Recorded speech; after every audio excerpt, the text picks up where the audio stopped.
Why do you let losers on the internet and in person rage bait you? You're literally a divine being. Why are you entertaining troglodytes?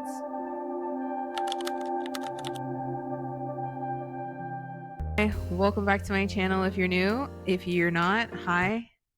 It's good to see you again. This is just an in-between from my other videos that I've been making of the Create Before It's Too Late. Today, I'm going to be talking about rage baiting.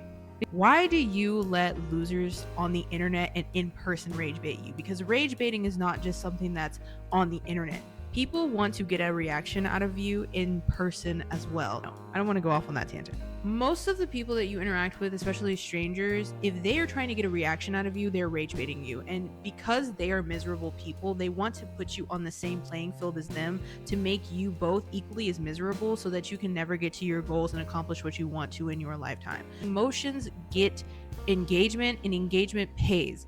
If someone is getting an engagement or reaction out of you by saying something so dumb and so far out of left field, you reacting to them gives them an incentive emotionally because you are paying them to rage bait you by giving them an emotional reaction, and B, they're going to get engagement off of you commenting or reacting or making a video in response to what they're saying. There's no point in interacting with rage bait, especially now, because I'm saying this allegedly on Twitter. I don't know how true this is, but I was doing some research on articles because Twitter is just a cesspool of hate right now. Majority of the accounts that are on Twitter are just bots. Like, not even being like, oh, you're a bot, like, because you don't believe in conspiracy theories. These people are generally bots. They cannot produce original thoughts. There's a human being controlling this, and a lot of these accounts are farming engagement because they are bots, and they want you to come back to their account so that you can be so emotionally charged and invested that you can interact with them more and push them to the forefront of any tweet or thread that they're interacting on. Dug down rabbit holes and just found out that a lot of these people are just selling like a PDF or like some really crappy like ebook or something like that, which is very strange.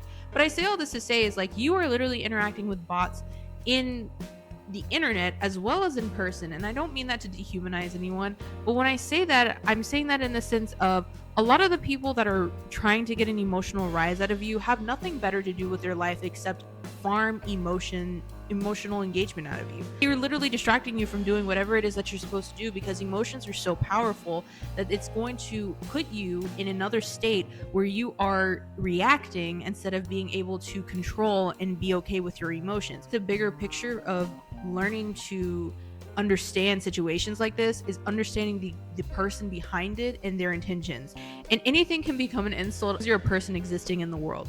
If your hair is different, they're gonna it's a rage bait, right? Like, they can say literally anything to you to bring you down a peg because they feel so insecure with themselves. And I know that's such a cliche to be like, well, these people are insecure of you, that's why they treat you like this. But it's true. Why would someone go out of their way to try and knock you down a peg?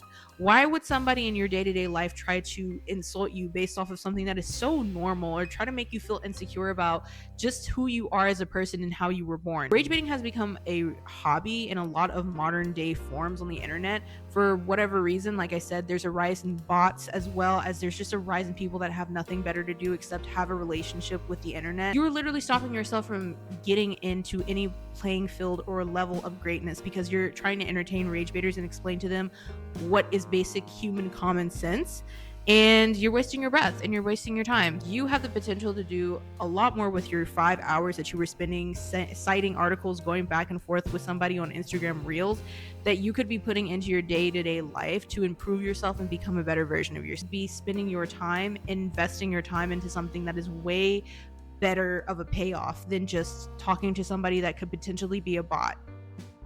I don't think Twitter is the only platform on social media that's using bot accounts to engagement farm, because not only is it the people that are running businesses within the social platform, but it's also the social platform itself, because you need numbers, you need traffic, you need people to come into your sphere of the internet in order for you to get money and paid off of it, even if they are bots. You're literally a divine being. Why are you entertaining troglodytes? It is sadistic to constantly try and seek out rage bait so that you can prove people wrong. I don't know who this is for, but like, stop allowing people to rage bait you.